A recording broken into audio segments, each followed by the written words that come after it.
50 yards out of the hold of Morstead. On the way, down the middle, with distance. Dolphins take the lead with 18 seconds. And you know what? I know a lot of people are down about yesterday's game, and they're going, damn, man, how do you drop it? I don't think this is the last game. Hello? This is not the last game. Remember, Miami beat Buffalo earlier in the year. Now Buffalo took one back.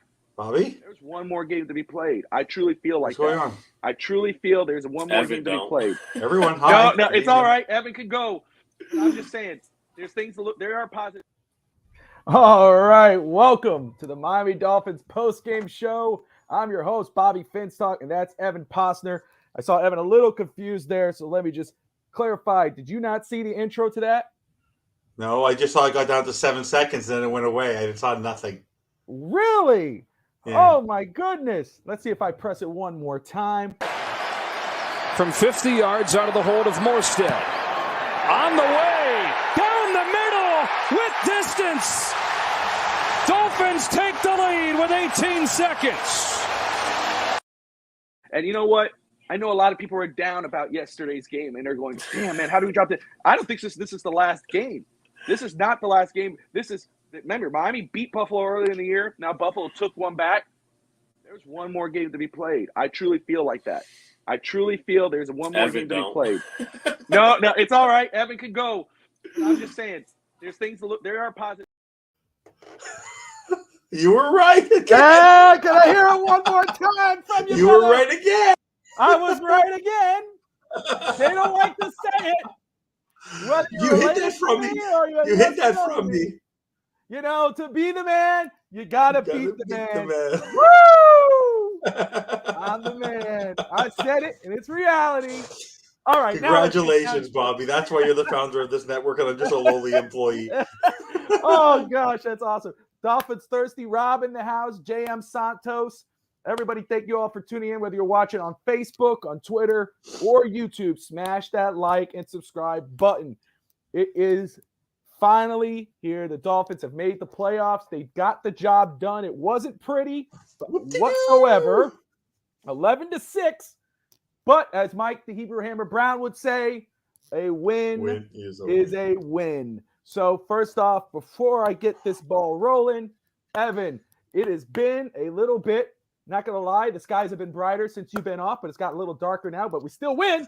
How the hell are you, my friend?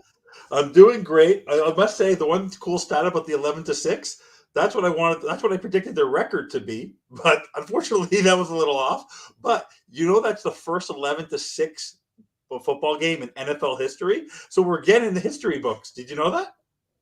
That's an amazing stat. I was off for a week. I took my family to New York City, had a great time, did a lot of fun things. But I did keep myself busy a couple nights ago when you had a Finstock overtime. It was fun to do that a little bit. But no, it was great. And I'm honestly, today, I walked in with no expectations.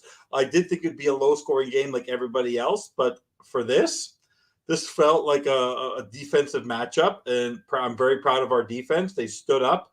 They didn't do a great job on third down, but they didn't break. They didn't allow a touchdown. Great for them. Am I impressed by the offense? Not so much. Am I happy with the running game? Yes, I am. We still see there's some kinks in the armor. Unfortunately, we're limping into the playoffs, which is a very Dolphins thing to do. But a win is a win, and it's much more enjoyable to be with you and to be with the Dolphins, the Finstock Network family, talking about the playoffs versus talking about Black Monday. So I'm happy to be here talking Miami Dolphins in a good way. Yeah, Rob says the same thing. No Black Monday for our Fins. So, yes, the Dolphins are going on to the wild card, so Dolphin fans can sleep and wake up easy knowing there will not be any changes, at least this weekend. When did you post bond? Yeah. I'm surprised I wasn't arrested. Yeah, exactly. I'm surprised. By the way, I did wear some Dolphins gear in New York. I'm surprised I wasn't shot. Well, let's welcome the one and only Rob of DolphinsThirsty.com. If you're thirsty for Dolphins content, go to DolphinsThirsty.com and check out his show Monday through Friday, Dolphins Daily at 10 a.m. Eastern Time on his YouTube page. Let's pop him in. Hello, kind sir. How the heck are you? Can't complain, man. Can't complain. I smell the playoffs. It's great. And yes, I'm wearing a non-Dolphin thing today. But how can you wear a Red Sox jersey? You're lucky you have Devers. Besides that, your off season's been awful as a Red Sox fan. It has, but it's a team I grew up rooting for since Miami down here had no team. So I stick with my teams no matter what, as proof as my hat. Yeah. The only thing that I'm proud of the Boston Red Sox for is you did have one of the greatest pitchers ever play, which we created in Montreal. Yes, as you know. Pedro Martinez. Without Pedro Martinez, you wouldn't have your World Series. I can promise you that, your first one. Yeah. What a pitcher that guy was. Yeah, no, it was. That was great. But that was fun. But now my Dolphins can get me some playoff victories, hopefully. This is going to be a tough one, but I'm just happy we got there because so many people on Twitter were like, oh, not you guys, but somebody, I'd rather not even get there than get beat. What kind of, that's like a loser mentality. It's like, that's just a Dolphin mentality, so many fans. And it's just like, that makes me mad. I can see if you don't think Tua's the guy, if you don't think McDaniel's the guy, and you think Ross, that's all fine. But to say you don't want them to make the playoffs, why in the hell are you rooting for the team then? It's just crazy. And I got into debate with that guy that goes around calling himself Mr. Negative. So if you're listening, Mr. Negative, I'm happy the Dolphins made the playoffs. Hey, I've been hard on the Dolphins last couple of weeks too. I know, but that's fine. That's a typical fan, but I'm sure you still wanted them to squeak in. Oh no, I like I said, I walked in today with no expectations because I've been here before, done that. It was more just the fact that what bothered me the most, I'm sure both of you guys felt the same way, where I felt this game could have easily gone awry, which I think we all saw it, was to go for fourth down in the first quarter and not flip the field. That was a sign to me. That frustrated me because I go to myself, if you're trying to truly make the playoffs and play a smart football game. Joe Flacco and the New York Jets don't have much of an offense. Pin them. Yeah, I agree on that. Like that's the kind of thing, but then the running game didn't happen a little bit. But overall, I'm happy to be with all of you. We're talking about playoff football. I talked to Bobby like I always do after a game, and I gave him my feedback. I have some real good thoughts about next week, and I'm not going to be negative at all, but I'm going to be, as Bobby likes to say, I'm going to be very realistic. Yeah. Well, hey, let me it's just good to see. I'm just happy, man, because this would have just felt like the ultimate collapse, like back in 1993. I just didn't want to live through that again, because at least now that we squeak in, we're not going to be mentioned in the same. At least we're not the Titans. At least we're not the Titans. Yeah, exactly. That's 7 in a row, poor guys. But it was an ugly win. We talked about it yesterday on Finn's Talk today, and of course, digging on the trenches with Justin and Reggie. I had it 17-13, and at least I thought they were going to score a touchdown. Nobody scored a touchdown. It was 3 field goals and safety at the end of the game. Nobody even realized until after the game we had a safety. But it was a fight. The defense stood up against, of course, it was the Jets offense. But again, the Dolphins offense, even though they didn't score any points, they did, with very limited resources, and Skylar Thompson at quarterback, stood up against the number 3 defense in the NFL and came out on top. They got field goals. And no turnovers. No turnovers. That's huge. And we'll talk about Skylar Thompson. He didn't. This isn't going to go in the sexy game vault or beautiful game vault from NFL film. It's his first win. Yeah, but Skylar Thompson. And it's a very important win. It's a very important win. And yeah, it's not like no one's going to be questioning. No one's going to be saying after this game that he's any of that future or franchise or nothing like that. But the rookie quarterback, 7th round pick, went in there, season on the line, playoffs on the line, and won the game, or not win the game, but led his team to a win. Did not turn over the football. He did well. So got to give kudos to the young kid, man. But I need to make an important point, though, about this whole 7th round nonsense. In the end, there's 2 keys to winning. You either have an elite quarterback who can lead you, or you have a team that can support a game manager quarterback and allow you to happen. That's what the 49ers have. It's not the 49ers make me jealous. No, because it's not just Brock Purdy. It's the foundation around him that's working. It's the fact that Skylar Thompson today, not to have Teron Armstead, to have a banged up offensive line, to have a center who still cannot hike the ball properly, and is throwing it 20 feet in the air 3 or 4 times in a game, to not have wide receivers that are getting open, the play calling. It's more the fact that, you want to know what Skylar Thompson did, but he didn't cost us the game. Right. He was a member of the team, and in the end, the defense did what it needed to do, and I'm surprised Rob did not come on here and rake me over the coals. I did put it in the notes of Finn's Talk yesterday. I did say this smells like a game where Jason Sanders is going to have to come up clutch. And you know what? Jason Sanders I think, just basically saved his career. He literally will be the kicker of the Miami Dolphins next year. He just saved his bones today. He basically never missed. He kicked all the touchbacks in the world that he needed to. And the last one was 50 right on the nose. So 50 on the nose, and that, by the way, that would have been good for 60. Yeah, he hit that right on the nose. He knew his Dolphins' life was on the line, and he was clutch, and that's all that mattered. That's all that mattered. A win is a win. yeah, A win is a win. So let's talk about this win. Let's talk about the impact it has on this football team going forward. The Dolphins 9-8. They were 9-8 last year, but the difference between last year and this year is that they got into the playoffs. The Bills beat the Patriots. The Dolphins did their job and won. Was not pretty whatsoever, but it is what it is. There's been a lot of talk about this football team and what could happen in the offseason once the season is over. Let me start off with Thirsty, who has a very cool new page on his website. Talks about the rumors. I think that's really cool. Rob, man, I brought up this hot rumor that came off the presses from Armando. No, that blew up. I've never seen one of your tweets get like 1 million views. I don't know what I was talking to my mother. I was like, when I say I blew up Twitter, I'm not just saying it. I blew up Twitter. But I know I was so mad because I had read that a day before and I blew it off and I go, God, man, I've got to go to a Bobby's marketing class because I saw that. I read the whole article and I blew right past it saying, oh, that's hogwash. And then you tweeted out like it's news and it's like, I'm like, God, I must have skipped marketing in my learning of all this stuff. And we're gonna get Steve in here. Steve Malloy's in the house. We'll get him back up there in just a second. I'm gonna rile him up tonight, boy. He's ready. Which I'm great. I'm happy he's tuning in because he was just telling me that he has vacation, so I know he only got a little bit. Yeah, he's on the road. He's like in Virginia or something. Yeah, he's hardcore, man. But I'll just say, look, with those rumors, my goal for this team this football season was to not just make the playoffs. I know what your goal was because it's the same as mine. Yes, it's go and win. You have to win. It's going to be a tough task. No one is denying that.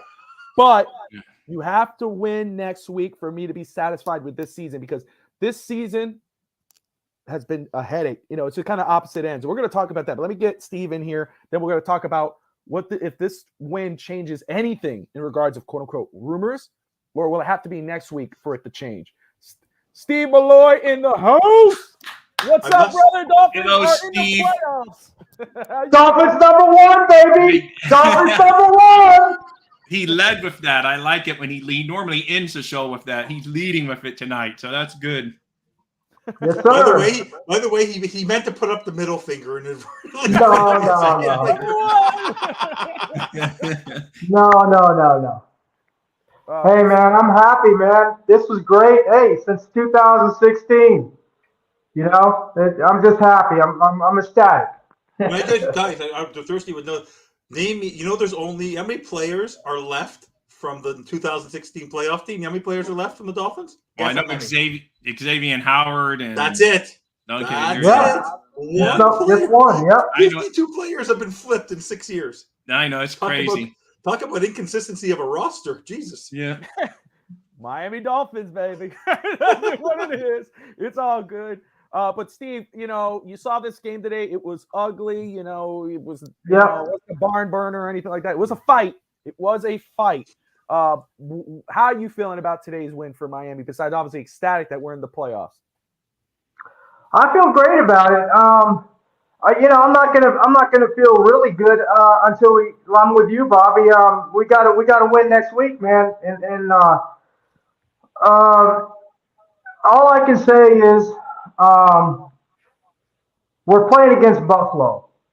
We played against them 2 weeks back, and we played competitive against them.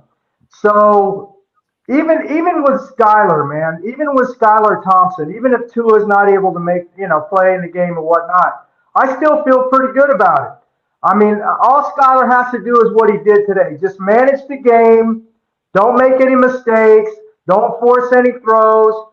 And if we can run like we did today and throw some short passes like we did, and the defense plays as good as it did today, I think we can beat Buffalo. Well, let me say, if that defense, the Dolphins defense could step up, even though, again, it's the Jets offense, but if the defense could play as they did today, Miami might have a shot. But, Evan, moving to you because I know where your mind is. If Skylar Thompson starts next week against the Buffalo Bills on Wild Card Weekend in Buffalo, can the Dolphins win? If they run the ball 50 times. No, that's not what I asked you. Yes. Talk about yes. it. Oh, okay. If they run the ball 50 times. They Start need slow. to start every possible running back they have available on the practice squad and on the roster. They need to run the ball. Even again today, averaging 6 yards a carry for Mostert, averaging 5 yards a carry for Wilson, averaging even the one run of Ahmed running 7 yards. Every time you give him the ball, he's actually been running it. Run the ball. You know what would look nice today? The jet sweeps with Waddle. Like if you run the ball out of the backfield and use Waddle and Hill and use and you know what the most beautiful play for me today, which no one expected, best play call I've seen in weeks. You acting Durham Smythe as a decoy and then going deep. The best throw he threw all day today, Skylar Thompson, was to Durham Smythe in the corner. That was beautiful. If you do things that you haven't done before, trying new things that people aren't expecting, you're good. You can play that team because the Bills are going to play on emotion. And what do the Dolphins have to lose right now at this point? Yes, there's still effects of what could happen, but the fact that you're in the playoffs and this team is so streaky, you have the weapons next week to surprise the Bills. The Patriots kept it close, and then they just fell apart because their special teams fell apart on them because there was 2 touchdowns for returns. But at the same time, Skylar Thompson you know what it was? He sort of needs to do the thing similar to what Tua needs to do. He has to have he's slow to read it. Remember how Steve always said, Tua is a one-read quarterback. The thing about Thompson, and you saw it today, he doesn't. He's 25 years old, and he's at a point because he's an inexperienced veteran because he's actually older than Tua. He doesn't process the plays fast enough, so then he gets quick read, and you see him shuffling. He can't read the defense. Everything's a little too fast for him. So the problem is he needs to go with his first read or get rid of the football. He tried to extend plays a little bit today, which sometimes might work for his side, but he was getting walloped. He was getting hit hard. He didn't get sacked, but he got hit hard during most of that game because he's still inexperienced. And that kind of defense, if Von Miller was on that side of the field, I'd be a little more nervous. But he just needs to trust his first read and rely on his receivers. The one thing he's not an anticipatory quarterback. He's not like Tua in that sense. But he needs to trust his first reaction. Don't force throws, but trust that your receiver is going to go get it. Because you have Gesicki. When you threw the ball today, he overthrew. Gesicki used his prowess, but if he actually would have thrown the ball properly, Gesicki probably would have kept going with it. Or Gesicki would have maybe caught a touchdown. For me, he could do it, but it has to be a sound football game. You have to run the football. It's cold weather again. You need to stick with the game plan that worked last week. If you stick with the game plan that you had last time you faced Buffalo, whether it's Tua or not, you can win this football game. You can win this football game because Xavier Howard. If we see the Xavier Howard we saw in the last drive of the game, then we're going to be. I'm not worried about Stephon Diggs next week. It's more that you need to trust that, and honestly, the penalties. They cannot suffer the penalties that they've suffered. But even for me, we'll talk about Tua after. For me, the most important person for next week's game. I don't care what. I don't care if you have to tape him up with. I don't care how you have to tape him up. You get Teron Armstead on that field. We have played, I think even McDaniel said we played, 7 tackles this year? You're not sure what's going to happen with Shell? You end up moving Hunt to tackle at one point? Teron Armstead has to be on that football field next week. They struggle when he's not there no matter what. He has to be on the football field because they've hardly won without him either. This was the first win without Armstead on the field either. So he is so critical to this. Tua's in a different situation. Tua has a head injury. He's a concussion. The other thing is manageable. It's the playoffs. And personally, if Armstead doesn't play, then this signing's an epic fail because in the 3 biggest games of the year, I agree with your that. number one, the key signing we needed in the offseason, even more than Hill at the beginning, is not there for you. Find a way to get him on the field. So if he's there, I have a lot more confidence in the rest of the team. He's such an important cog in this team. I agree with you, Evan. You're stealing some of my thunder for an article I have coming up in the future.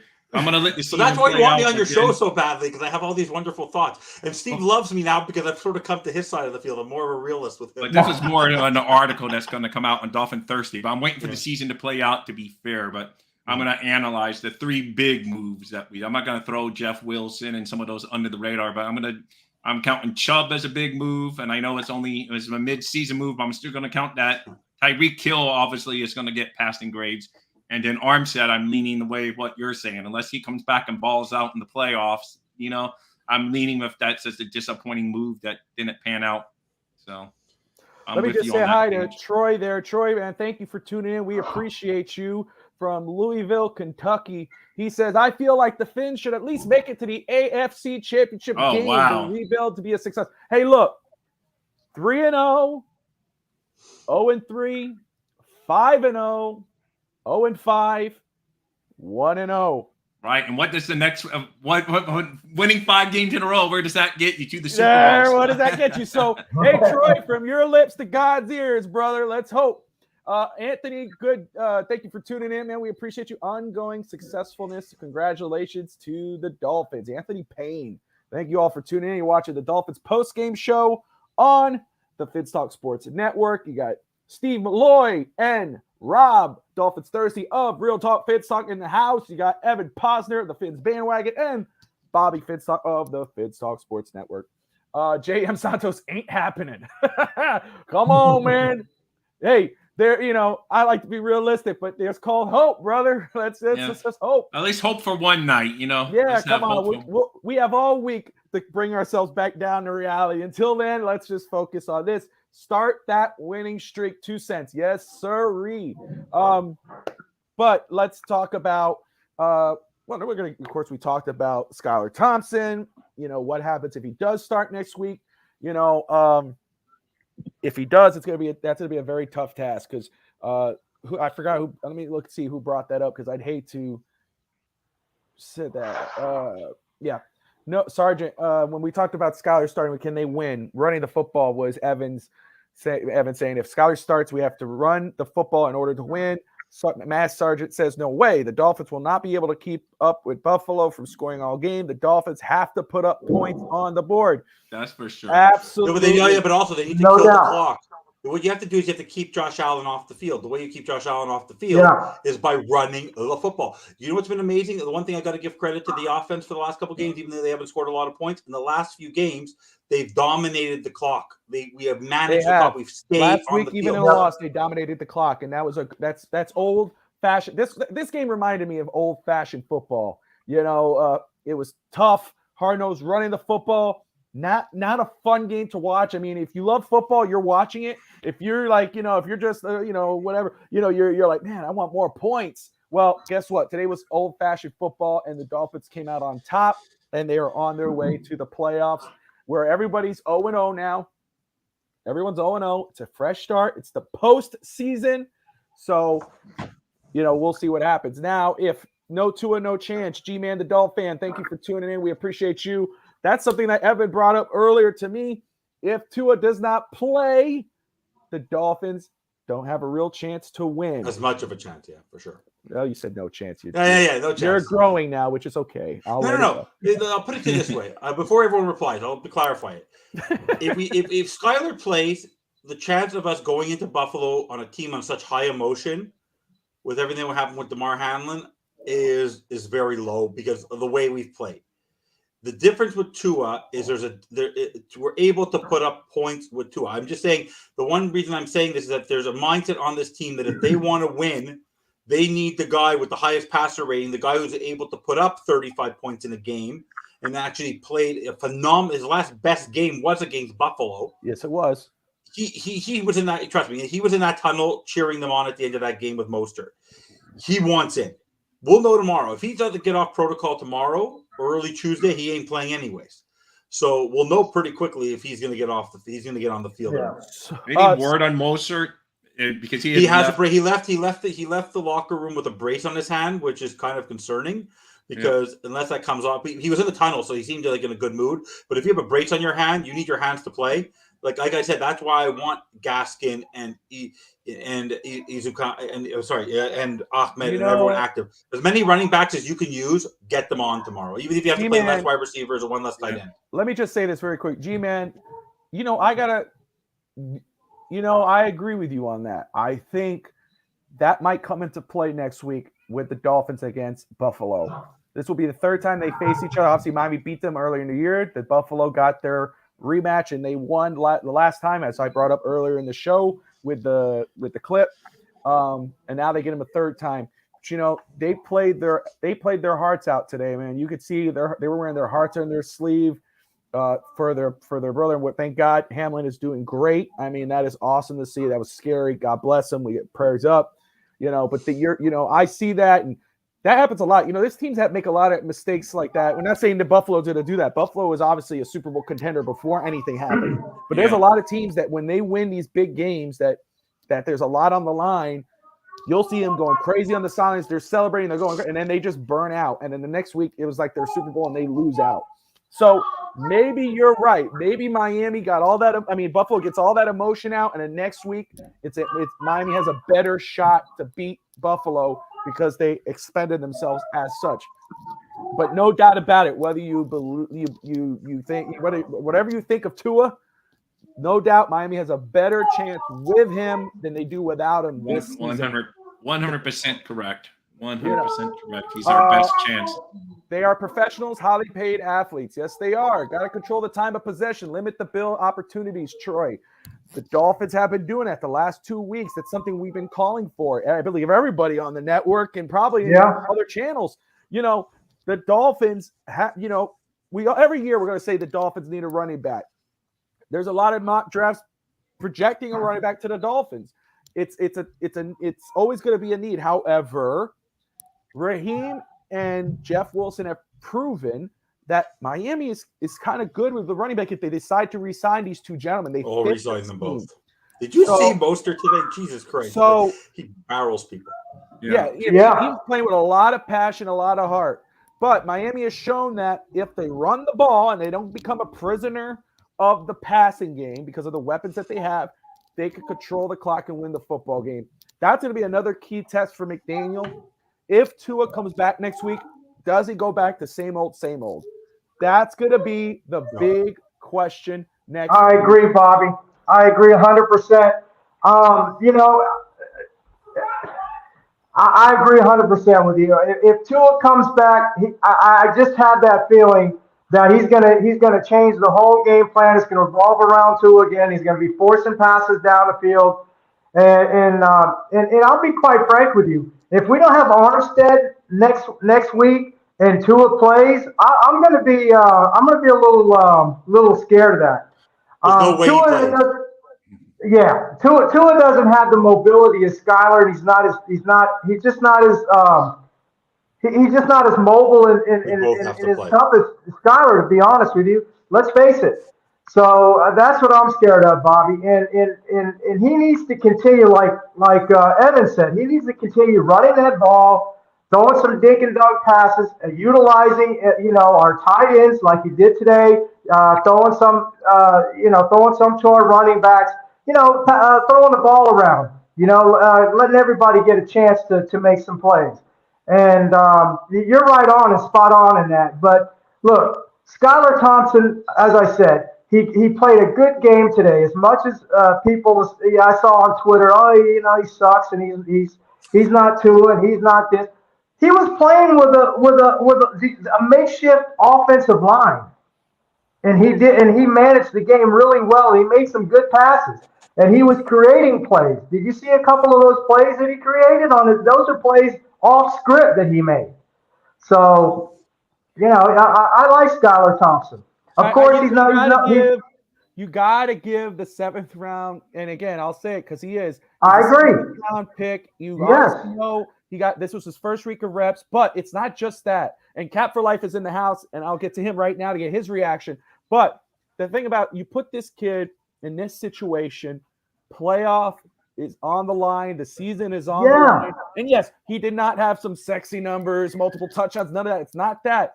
He stood there and didn't turn over the ball, protected the ball, and the Dolphins got the win. He led them on drives that got those points, which were field goals. It wasn't sexy, but got the job done. You got to give kudos where they are due. Cap for Life, man. Are you there, brother? Let me see. I think you have your mic on mute. There he is. Hey, what's going on, guys? What's Hey, up, brother? Cap. How you doing? Yep. What's up, Cap? Yeah, man, it's victory, gentlemen, victory. Yes. You know, the only Absolutely. thing we can do, all we can do, man, is just I know the outcome was not sexy, as you stated, but at the end of the day, guys, I just feel like the defense showed up 6 weeks in a row by containing the team in a one possession game in the fourth quarter, and the running game, regardless of what you think, has also been contributing for 5 weeks. I mean, that's a good recipe that we wanted to see as far as with Gesicki as well, finally contributing with his catches. I mean, it's the recipe we wanted for this victory, man. I mean, I just don't I agree. want this week coming up. I just don't want it to be focused on the quarterback situation, even though it's going to be drilled in our head this whole week and we got to get used to it. But I wouldn't want it any other way, man. We have another week of going back and forth with each other. And a lot of teams don't have that luxury, man. And that's kudos right now to Mike McDaniels finally, letting up on the passing game and realizing he can run it as well. We just got to learn to adapt. But for me, man, I mean, the question of the week is, who would you want to be at quarterback? And I've been debating this back and forth, man. Like for me, if Skyler got us in there, let Skyler play. But if Tua passes concussion protocol and it's been 3 weeks already, and you want to take over the realm and be that quarterback that we need, the stage is set for you to do it, man. You got to prove it if, you're ready to go and the doctors tell you that. But you also got to understand, too, what comes with not winning. You're going to get scrutinized even more. But, all hands on deck at this point. All hands on deck. I love that point, man. And you know what? This game did show, and I'll segue to Evan because he has been a big critic of Mike McDaniel this season. But what I'll say is that's such a great point in regards of the quarterback. What this game showed, though, for McDaniel is that he grew to learn to adjust. He didn't force Skyler to do anything. He running the football, doing all that. He showed some growth. That was pretty cool to see, and they won a different way besides trying to air it out 100 times. But that one thing that Cap just brought up, which is such a great point, and I know he said as well that he want to make a quarterback conversation, but we know that's going to come up just natural right now in the Dolphins world until we have that for sure guys etched in stone. But if Tua is healthy, passes concussion protocol, he starts in the wild card game against Buffalo. If he goes into Buffalo and lays an egg, like if he goes like he did last time he played Buffalo and played well and they lose, it's gonna be same old. Then it becomes a question of health. Can we? Because last year, how many games did he play? 13 games with Brian Flores, 9-8. How many games did he play this year? 13. 13 games, 9-8 with McDaniel. It's the same record for both teams, except this time they're in the playoffs. So then it just becomes a question of health. If he balls out next week, if he plays. But if he goes and lays an egg against Buffalo and turns over the ball and whatever, that's going to be a huge asterisk on him this season. He went into the playoffs and laid an egg. So do you risk it? Do you put him in as your starter at that point? Or do you say, let's just go with Skyler till we know he's absolutely healthy. There will be no question on concussion. There will be no question about him being starter next year. Now, Evan, I'm going to start with you. You could talk about that and get into Mike McDaniel today coaching. The human in me about Tua, the human in me, rest your head. The infamous, like I've talked about in past shows and on the bandwagon, Sidney Crosby, one of the best hockey players in the world, has had 8 concussions in his career. He's played, 15 years? He rests his brain. The thing is that Tua, if this was Tua's first year, second year, he'd be sitting. The fact that he's in this area, this gray area, where we don't know, even if the season ends next week, if it somehow ends next week, and Greer might be gone, because he's tied to Greer and McDaniel. It really is up to those two to decide whether or not he's the quarterback or not. If he goes and lays an egg, then I think that's up. And Greer's and McDaniel's still there. I still think he'll be here next year because it's same old Dolphin. But I believe that Tua. The one thing I got to give to people and people on Twitter rip Tua's frail. He's brittle. You want to know what? The fact that he keeps on coming back from these injuries and he's played the way he's played this year when he has been healthy for the most part of this year, he's super tough. He's a baller. He's a warrior. He's a competitor. He's gonna fight tooth and nail to get in there.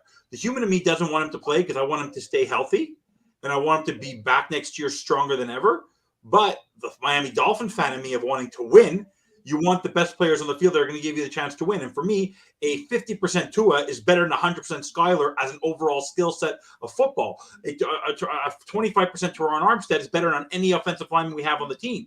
A one-legged Tyreek Hill is better than most wide receivers people have in the league.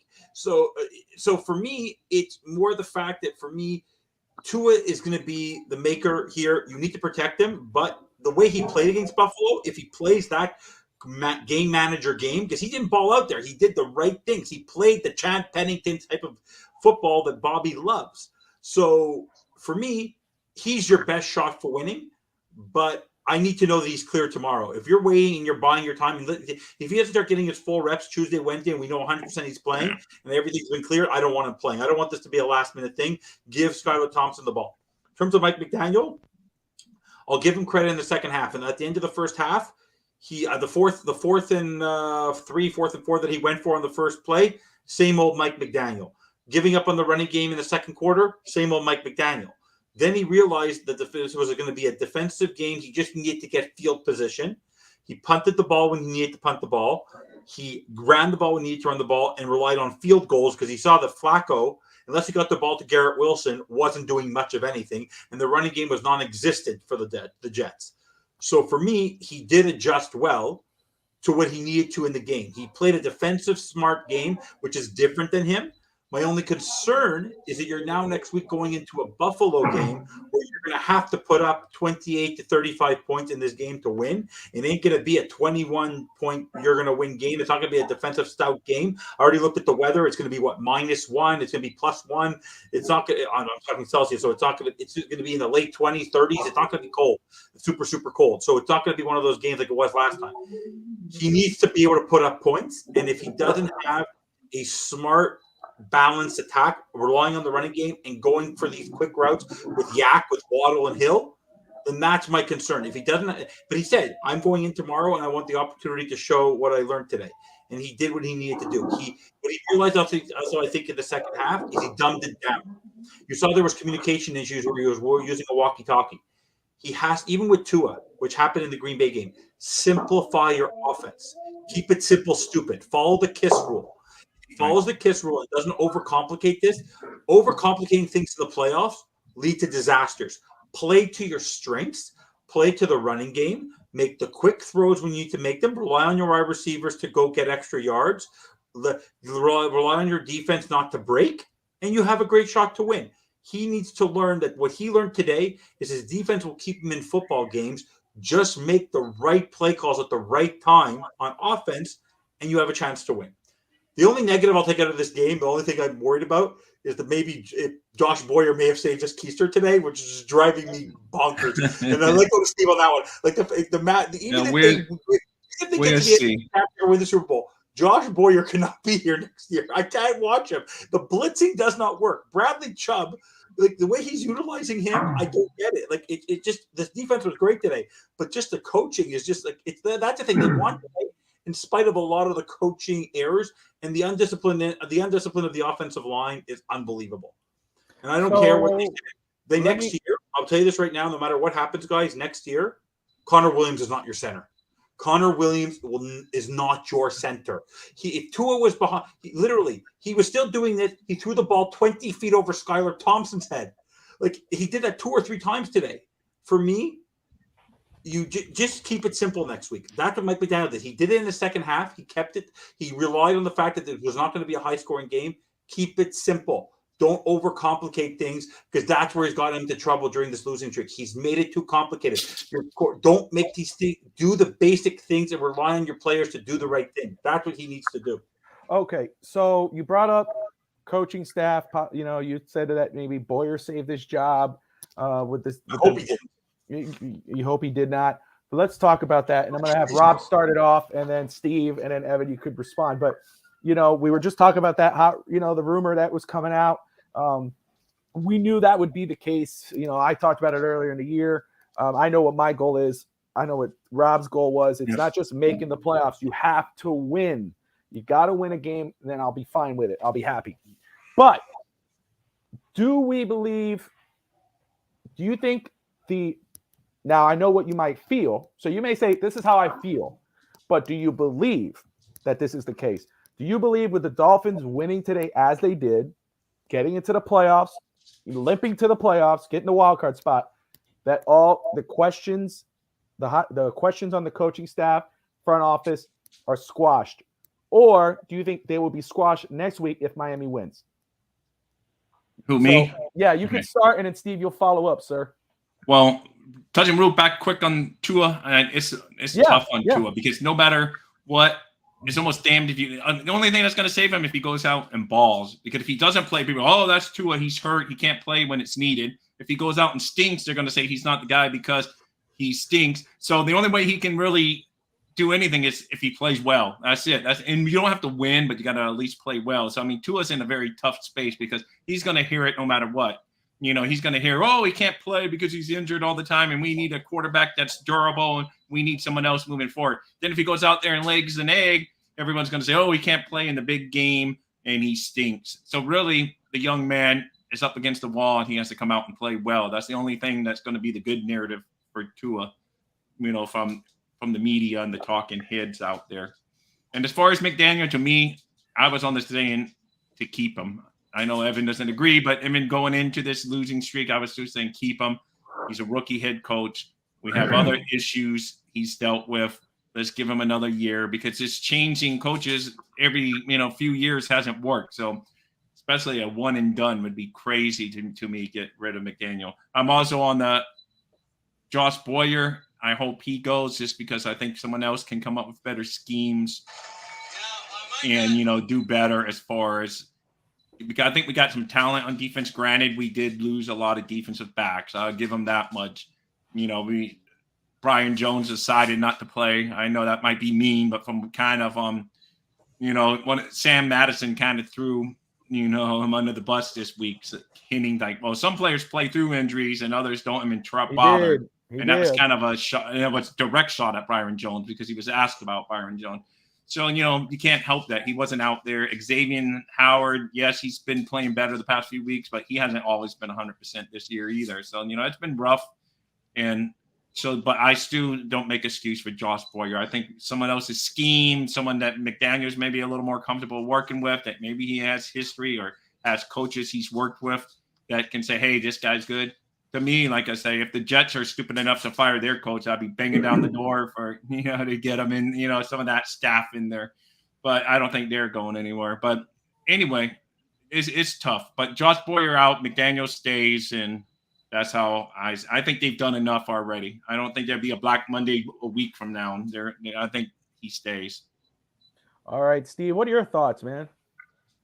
Well, on your question, if we win next week, as far as Josh Boyer goes, I think Josh Boyer is going to be gone. Either way, whether we lose or we win.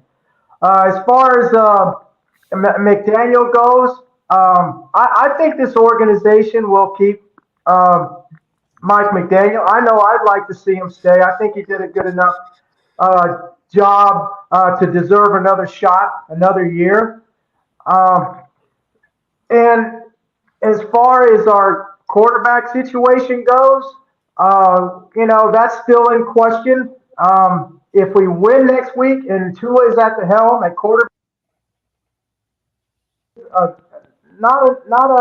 it doesn't have to be. If he just manages the game and he wins and he plays good,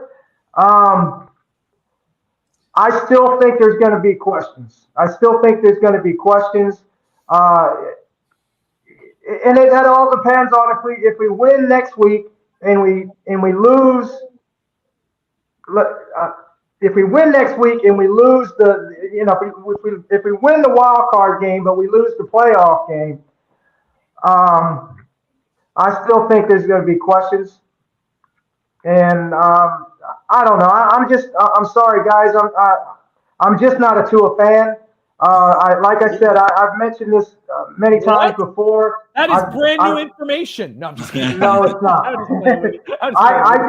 just don't think he's a franchise quarterback. Okay. And this is before the concussion and all that stuff. And I've had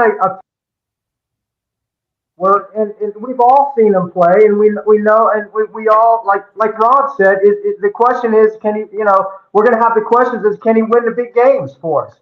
And actually, Tua didn't get us to the playoffs, right? It was Skylar Thompson. He won the game, if you want to look at it that way.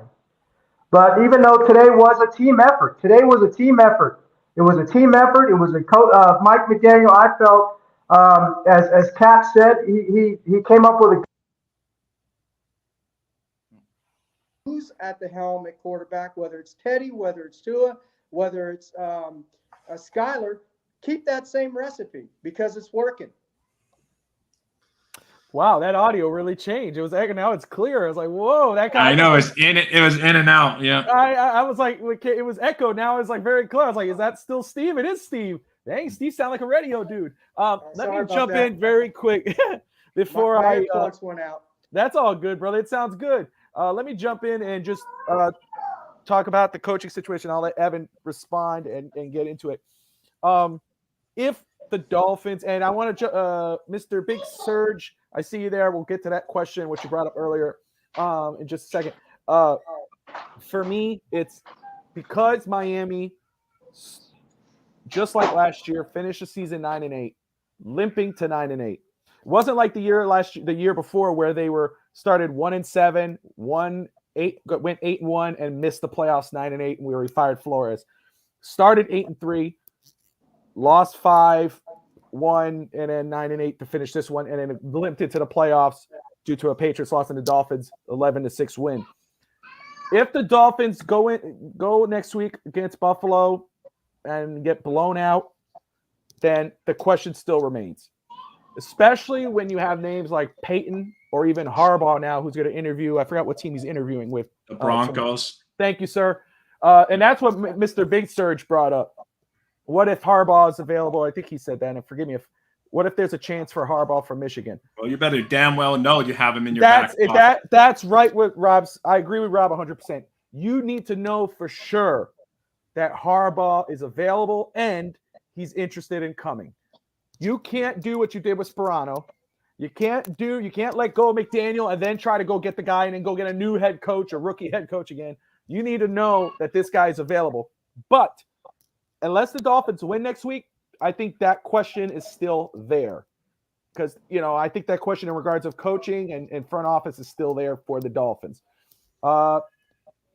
Evan, I saw you shaking your head. You could talk about the coaching staff and how you feel does getting into the playoffs, get that question off the table. Should Miami, if they win in the playoffs, or is it this okay and you move forward? Because you've been critical of McDaniel. Yeah. And then you can respond to what Mr. Steve said about Tua. Okay. I want to clarify something about Mike McDaniel and make sure everyone who's watching today.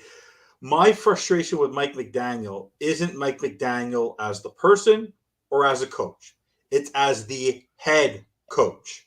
He's let Boyer get away with the nonsense of this blitz for weeks, up until the last couple weeks. Danny Crossman, that squib kick, I will never forget that McDaniel allowed him to call that. The fourth down play again today, the way that the offensive line, you never hear him holding anyone to task. Because we want an a-hole. We all want an a-hole coach. He's too Mr. Nice Guy sometimes. That's my frustration with him. My frustration also is that we realize today that even with all the injuries we have, the depth we have is just not good enough. So if you're good, I'm on the side of Bobby. If we're going to go into next offseason and having to develop this team without a first-round pick, do we allow the guy who's been around for 20 years to make those picks again? And if he's there, how do we go around the carousel again of having a GM that is let go and a coach who's not? Unless you get unless you're basically, Ross is basically saying, McDaniel, I'm going to bring someone in who knows who you want, who wants to work with you directly, and I'm allowing you to rebuild your coaching staff. And if you show that you can make the playoffs next year, you're golden. If not, because remember, he even said in his post game today, he was not interviewed by anybody. Ross and Beal and everyone gave him a big hug at the end of the game. They're thankful that they made the playoffs.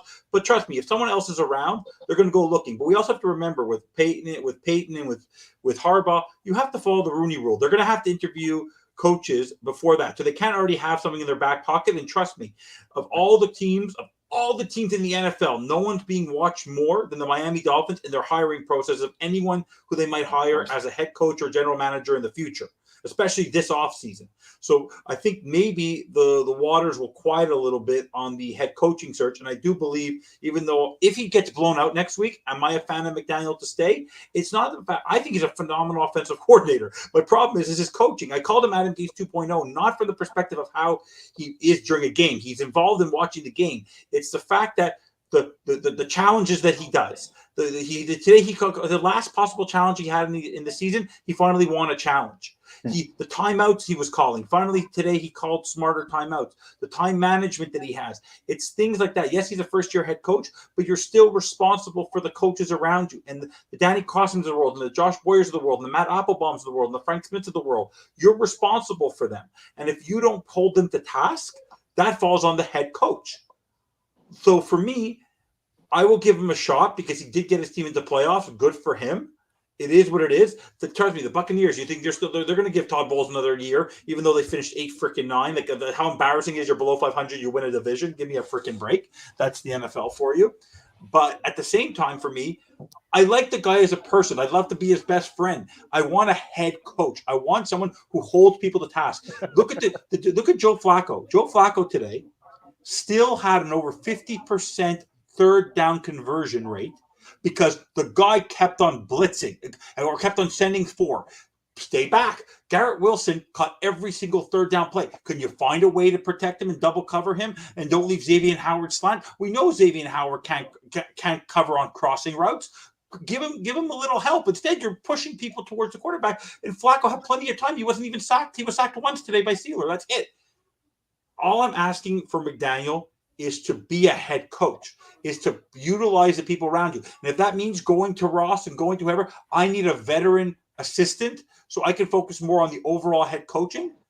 He's not Doug Peterson. Doug Peterson's won a Super Bowl. He's not a guy who can sit there with a play call sheet or Sean McVay. He's won a Super Bowl. Kyle Shanahan. He's gotten to an NFC championship. You are sitting there as your first-year head coach, and you're focused on your play calling. You're forgetting that you're there to coach a team. You're responsible for the coaches on the sidelines and the 53 men on the field. That's what I want him to be. He's a first-year head coach, and that's what I was frustrated. That's my number one frustration with him, is not the players, not the play calling, only the play. It's the coaching. It's the fact that holding other people to task. That's my only problem with him. And the other problem we have, and maybe Steve will agree, and Thursday, we have two Mr. Nice guys in the front office and down low. I want someone to hold people to task. It's too nicey. It's a hard-nosed football game. I want people who get pissed. I want people who are angry. I want people who get frustrated by what happens. Not that it's going to be okay. So you know you definitely, and I'm sorry to stop your tirade, but you definitely think whoever it may be, from Greer to McDaniel to, or maybe one and then Boyer, but Boyer for sure probably. But you're for sure like, hey, somebody needs to go. We need an a-hole in that dynamic. We need if McDaniel's back, which I think he will be, you need to get a hard nose in your face. You need on the defense. You need a hard nose, kick in the shins defensive coach. You need someone strong. You need a veteran. You need a veteran head coach. And I'm telling you this right now, no association to the New England Patriots. I'm sick and tired of us going to get New England Patriot coaches onto this team. And that I can't Who would that stand be? Wait a second. We're not talking about head coach, but I have to ask, who are you talking about? Who's the association with the Patriots? Boyer. Oh, Boyer. Okay. I thought you were talking about head coaches thing. I was like, no, you Boyer. mean defensive coordinator. Don't bring defensive coordinator. I want I want strong. I think Miami needs to blow out in Buffalo incoming from Charles B. Charles, thank you for tuning in, man. Buddy Ryan type, G-Man the Dolphin. Hey, look, I think that the Dolphins need a Steve Malloy type on defense. Yeah. I think Miami. I can do it. I'm up for the task. Yeah, Miami. But do you agree with me, Steve? Like, don't you find it like the checkbook at Vic Fangio? I think they need to throw. I don't care about Sean, but you need to throw. I don't care that he's already kind of associated with him. Say, hey, man, we are going to give you this to be our D coordinator and go. If you're going to stick with McDaniel next year, that's your D coordinator. Like, I would honestly go get a Wade Phillips. I love Wade Phillips, man. I'm a huge fan of Wade Phillips. No, like he was. Look at that. Like I want a guy who has experience running a defense. I don't want a disciple of another defensive coach. I want a veteran coach. If we were going to go get a veteran head coach, go get a veteran defensive coach. I don't trust Boyer to run the defense. Do you think Sam Madison and Patrick Surtain are listening to Josh Boyer? Give me a freaking break. Let me see. First off, Ralph's in the house. He says, all of my favorite guys in the same show. Hello, gentlemen. Thank you, Ralph. Then click the link and come join the show, Ralphie boy. Ralphie boy. Ralphie boy. Hey, We got a spammer in the house. Spammer. The severe concussion that caused, and since he may prevent any physician from clearing Tua to play again. Hey, and I don't know about that. I do know that it has to be a conversation after the season, and we'll get there when we get there. I know, we'll talk about it here on the network. We're not afraid of talking about that type of stuff. But the Dolphins, I think, definitely will be talking about that because you need a healthy quarterback. Like Steve said, just a note, and then I'll go. Hey, can I answer something? Yeah. Armstead doesn't play. By the way, if Tua doesn't play, if Armstead doesn't play. I'll put it that way. They're a combination. There's no way Tua plays if Armstead's not on the field. I'll put it that way. He's not. Go ahead, playing. Steve. Oh, no. I just wanted to piggyback on what Evan said about Mike McDaniel. I think Mike McDaniel will be back next year, regardless of how I feel. I think the organization is going to bring him back. I think they like him. But what Evan said, as far as look, there's two things, and I've said this many times about Mike McDaniel that I dislike, and I dislike his lack of discipline with his football team, and I cannot stand his clowning around with his players during practices and all that, and strutting around and all that clowning around stuff. He lacks the discipline that I like to see in a coach. I definitely would like to see him be a little more hard-nosed, a little more hard on his players, and maybe he cleans it up, maybe he doesn't. I don't know, but those are two things I definitely agree with Evan on about Mike McDaniel as far as his coaching goes. Of course, Steve's going to be, because we're from the Don Shula era. Can you imagine Don Shula prancing around like that, wearing "I wish it was colder" T-shirt and all of that? It's like, yeah, exactly. It's never, Don Shula would be going crazy. He's probably turning in his grave seeing stuff like that because, it's just, that's insane. But, there's a lot of issues surrounding the team. But the good issue is that we're moving forward. We got another game this year that we get to root for the Dolphins, and the complainers, another game that you can complain about the Dolphins. It extends 1 week, so I'm happy. That's the good news. So we should be upbeat. We're going to the playoffs. We're playing the division rival. We both know each other, and there's a chance. There's no chance if we lost today because I know some people are saying, I just don't want to go and get embarrassed. But that's just bad mentality. That's just how we felt with the team for so long that, that's why it probably seeps into the damn players. Just go out there and kick ass. And, I think that's a great point. First off, we could feel however we feel about the coaching staff, about the quarterback, about the season. But if you are a real fan and you think you're a real fan and you're saying, I don't want my team in the playoffs because I want, come on, dude. Like you got to sit back and think to yourself. Tell the Detroit Lions that today, please. Yeah, I know. Hey, it's a fresh start. I understand. We're skidding. We skidded into the playoffs, but you never know. Any given Sunday, brother. That's what Absolutely. it is. Evan, I know you're always up to date. Have they announced our time slot yet? Because no, sometimes they haven't announced it. Probably later tonight or first thing tomorrow. They haven't. Because they were saying some people said they do it during Sunday night football. They were going to do it. They probably were at halftime or something. Because I was listening to the post game. It might be hard to determine because I think there may. I don't. Hey, let me ask. If forgive me for being naive, but I just want to know if Miami.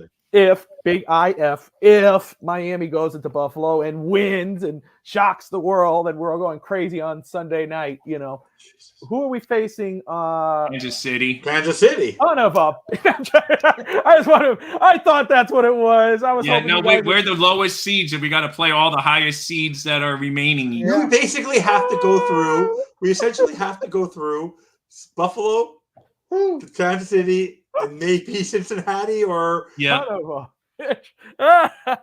knows? I mean, the Chargers are playing the Jaguars, and you know what? Today, I'll be honest, with you guys. No one is playing.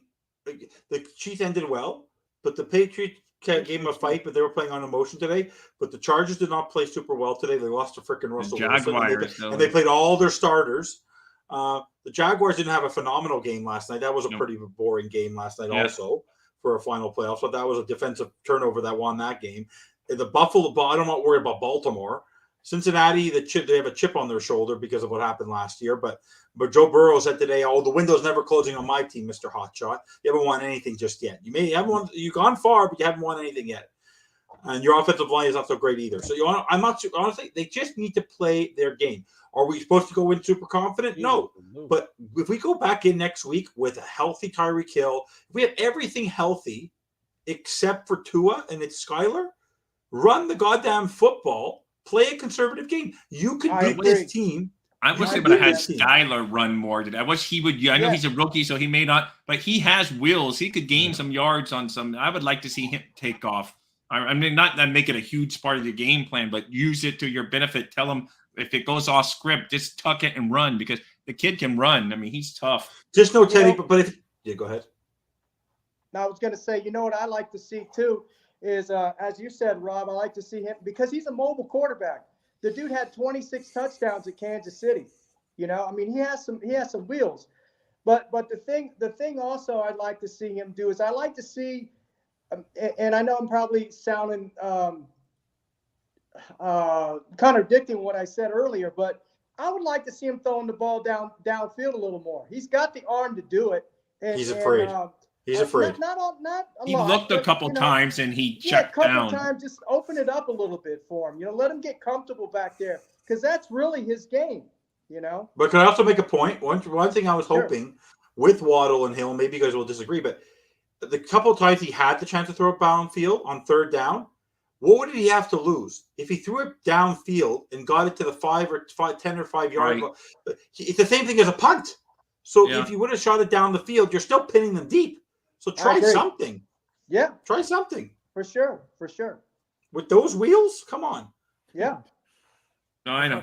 That's not the I know. By the way, where was Easy? If you're going to activate Easy, why didn't they utilize him at all today? Can we understand that, please? Yeah. I know. I was that's his hoping that favorite he target, would. man. Why did they use him? I think he caught one pass on that screen, and that was it. But no, it's just I don't know. I was hoping they would. Evan, you brought me crazy with the easy stuff, man.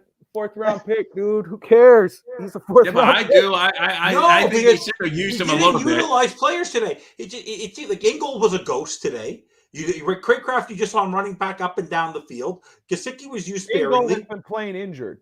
Huh? Yeah, he has been playing. Yeah. My point is, my point is if things are not working with certain players, and you saw that Hill was hobbling, save Hill for the playoffs the way that it was going. Put someone else on the. But so why did you keep on putting him back on the goddamn field? Try Easy E. Try somebody else. Try Craycraft. Try something. It might be easy to tell someone. I don't want to put a player out there. It might be easy to tell a certain player, "Hey, go sit on the sidelines." Okay.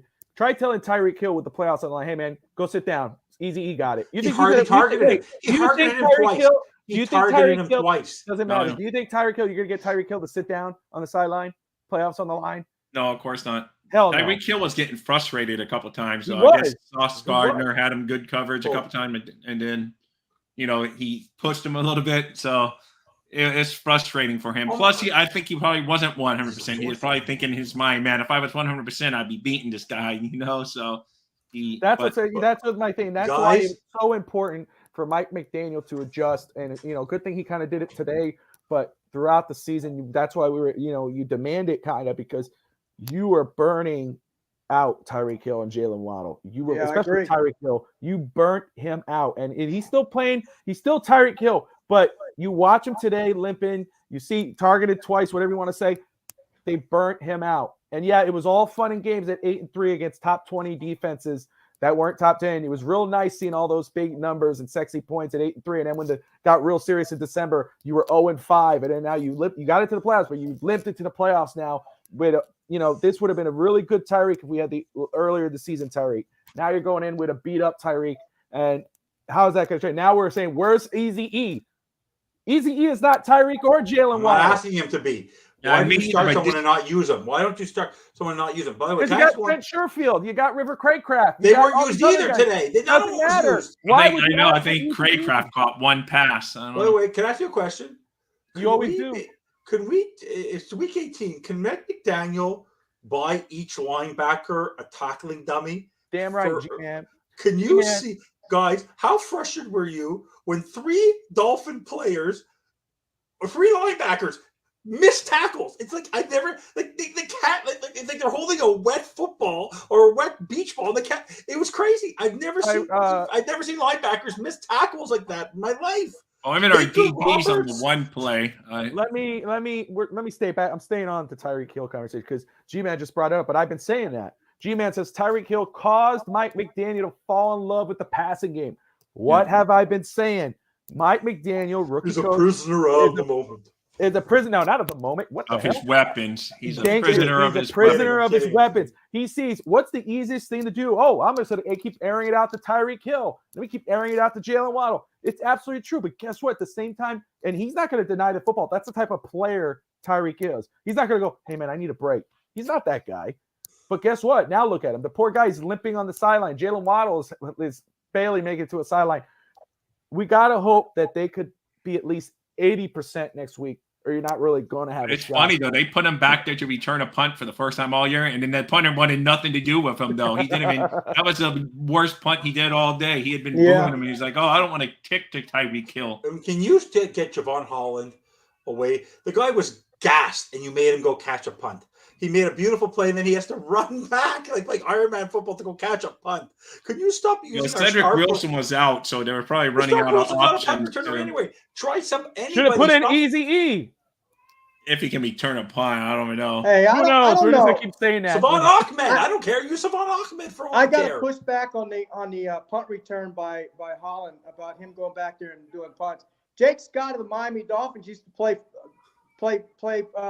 safety, and he played the whole game and caught. Was I alive back there? Was I alive back there? Was I alive? Was I alive? Was I alive? No, you probably weren't alive then, Evan, but it doesn't matter. Probably not. Probably not. You won't be if you keep talking trash like you're trying to come at Steve like that, homie. That's right, man. Take 2 steps back. He's from Miami Springs Senior High, Golden Hawk, brother. Don't play that game. That's right. Does he have a passport to cross the border? It's post game. Hey, you know what though? All jokes aside, all concerns aside, the Dolphins 9-8, same record as last year, but they are in the playoffs. Yeah, 0-0. It is fresh start. You know, we'll see what happens at the rest of the week. Who's playing next week? Who's not? Anything can happen. Of course, you know, you got bandwagon and real talk, it's talk. Those, you know, guys get a day, kind of enjoy this, have it let it set in, and then of course, you know, you have the ability to change your mindset later in the week. But Tuesday, everybody tune in. Thank you all. You're watching Fitz Talk Sports Network post-game show. You first starts the 7:30 Tuesday night. Real Talk Fitz Talk Eastern Time with Rob and Steve. They're obviously going to talk about this game, but they're going to get right into Buffalo, I'm sure, to the wild card game, make their predictions. Like I said, they have the ability, of course, to change that as the week goes on because things are going to come out as the week goes. And then you got to put up with Evan again with Fish Tank Hank. You got a week off last week. Come on. I know, and what a great week it was. I'm just kidding. but you know, and we won apparently because we didn't have trust me, Dolphins, you know, we didn't hear none of that crap. It was just a win, and we didn't get jinxed like we did with Evan every time he says this team's going to lose. But got the Fins bandwagon with Evan and Fish Tank Hank, which has been great. So smash that like and subscribe button. Is Fish awake? And is he awake from that game? Did he fall asleep? He's probably still partying. Super Bowl G-Man, yeah, my hope. And of course, the what's that called? The little scammer there with the thing there. We appreciate you tuning in, but we're gonna go ahead and delete that again. Steve, what were you gonna say, brother? I'm sorry. No, I was gonna say I probably might be traveling. I will be traveling on Tuesday. I didn't know maybe we can make some changes on the Real Talk Vince Talk. Always, you just let me know. We'll work it out. Okay. Work it out. Change it, man. If you need a more beautiful, I don't even know about these changes. I know. Look at Rob's face. Rob's like this. If you need a more beautiful version of Real Talk, changes kick Rob off the show. So don't do it right there. Bob, don't say anything. Don't say anything, Bobby. Is it black? By the way, imagine, guys. Can I just say one thing? Imagine what this season would have been like for us if we didn't have this forum and this family. Imagine if we had to keep all these emotions internalized. We'd all be My wife is so happy we'd I'm all be doing this. She goes, I don't have to alcoholics. hear you anymore. She just says, she says, you guys are my therapy session. I go on here and vent instead of telling her about the stuff. So it helps. Yeah, it's been a lot of fun. This season especially. I mean, what's great is, there's been frustrating times. It was a lot of fun 8-3, and it was a lot of frustration, but we have made it to the playoffs, and it's just what can happen this Sunday. Of course, if Tyreek's playing, Armstead, Jalen, maybe Tua, we'll see. I don't know, but that's when we can really see how we feel next week. I know I told Fish Tank that if the Dolphins, because it's a streaky team, if the Dolphins win today, which they did, no matter how I felt, I was going to tell. My prediction would be that they win. So I have to make peace with myself because I try to be realistic. I'm going to make peace with myself. That's already my prediction. I just got to find out the score. So Rob, don't you, Evan and Steve never puts me. Steve usually says, Bobby, relax. He always tells me, relax. He always got me about it. But I know Rob and Evan will hold me to it. But I'll just know I said that was going to be the case if we won. So, but I do, hey, we are a streaky team, so we could win again. Are you any of you guys gamblers? What was the over/under for the Dolphins this year? Was it 8.5 games or was it? Hey guys, I got to pop out of here. Go ahead later, Steve. Appreciate it. I think it was 8.5. Thanks. Can you imagine at 8-3, you're thinking, oh my God, I have it so easy. And then you come down to the last week and you're like, oh, man, almost barely didn't make it in. At 8-3, you had it locked in the bank. And then, boy, we had to come down to the last week. Somebody told me that they made a bet, that they put a bet out. And now I'm thinking about them right now. They're probably going, shit. They put some money, too. I was like, dude, what are you doing? I know that's crazy. That's why I never gamble, really. Here in Florida, it's not even legal. So, but, it's just so I thought that's what when I saw this season, I always look at that and I thought it was 8. And I go, man, he says 8.5 JM Santos. So that's crazy. Vegas, they know too much, man. That's why it's so hard to win against. It came right down to the final game that's crazy. Well, let me. Yeah. Oh, dude, who would have thought we were a field goal away? A kicker away. Who would have Jason thought, right? Sanders, Ollie Vasemir. Now, let me just say, before we finish this out, this is really cool. We got another week of football. I'm going to be very hyped next week at that more than I was today because I was just like, let's get past this. And it was a dragged out game. It wasn't exciting whatsoever, except for the field goal. But if Miami could go into, and again, I'm going to play the clip right before we leave out, where I said that when Miami lost to Buffalo the second time, I said, hey, this is not the last time we play them. We will play them again. Oh, stop making me look bad. Oh, well, you're just a negative Nancy. That's why I host the bad. Nancy's watching, Miss Rogers. I apologize. I didn't mean that part, but it's okay. But I do believe that this Dolphin fan should be happy. If the Dolphins get blown out, let's worry about that next week, and we'll go all into that. But be excited, man. Your team is in the playoffs. This is a great time. We're in the wild card. You don't know what could happen. Anything could happen. Yeah, there are question marks with this team. Of course there is. But we got in. So let's just let it play out. Be excited. Believe in your team and move forward. That is Evan Posner. You catch him on Finn's Bandwagon with Fish Tank Hank on Tuesday nights. And, of course, always on the post-game show. We got at least one other post-game to go on this one because once the Dolphins end. And, of course, right there, Dolphins Thirsty. Rob from DolphinsThirsty.com. Of course, the Dolphins Daily. Go to his YouTube page, smash that subscribe button, subscribe. Thank you. Catch him every morning at 10 o'clock Eastern with JPF Scout. You are almost at 100 subscribers. Yeah. And is it a hat? Yeah, we're giving a hat away first. We're not fancy giving the jersey away yet, that would have to take to 500 like you guys. So at 100 subscribers, we're going to give away a Dolphins hat or that's okay. Whatever that Justin can give. There's probably more. Let me just tell everybody, though, about Dolphins Thirsty's YouTube and Dolphins Thirsty's website.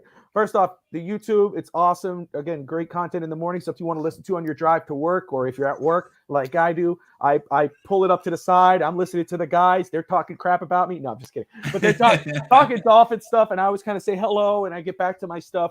but it's great to listen to the background. Smash that subscribe button, and then Thank you. go to DolphinsThirsty.com. Rob, do you have anybody else writing for you? It's just you right now. Mainly just me, but if you see the FanDuel stuff, I got some young guy that reached out to me and asked me. So all the FanDuel stuff is some young guy. He reached out and said, "Hey, I want to do articles." So I said, "Okay."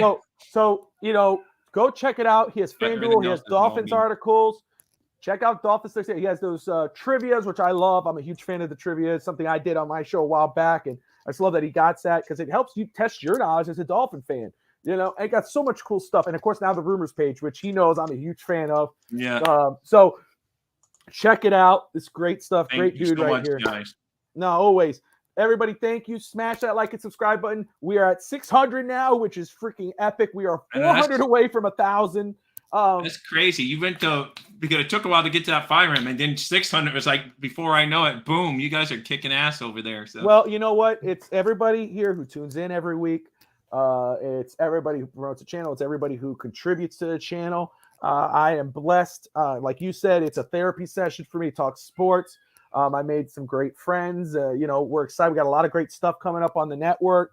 The draft coverage, we're busting our butts right now, working on that stuff. I might go to Indianapolis to see the scouting combine. I wanted to go to the Senior Bowl, but it's too much around the corner. I don't think I'll be able to make that. Maybe next year for sure. I'm going to push for it. But we got a lot of great stuff, guys. And we're talking basketball. We're talking wrestling. We're talking combat. We're talking beer and sports, football. Of course, and the thing with this program, other than other shows, I will say in regards to Dolphins and football coverage, once the season ends, there's no break, at least for me. These guys are more than welcome to take a break. God bless them. They bust their ass all year. But I don't. I love talking Dolphins. I love talking rumors. I love talking everything.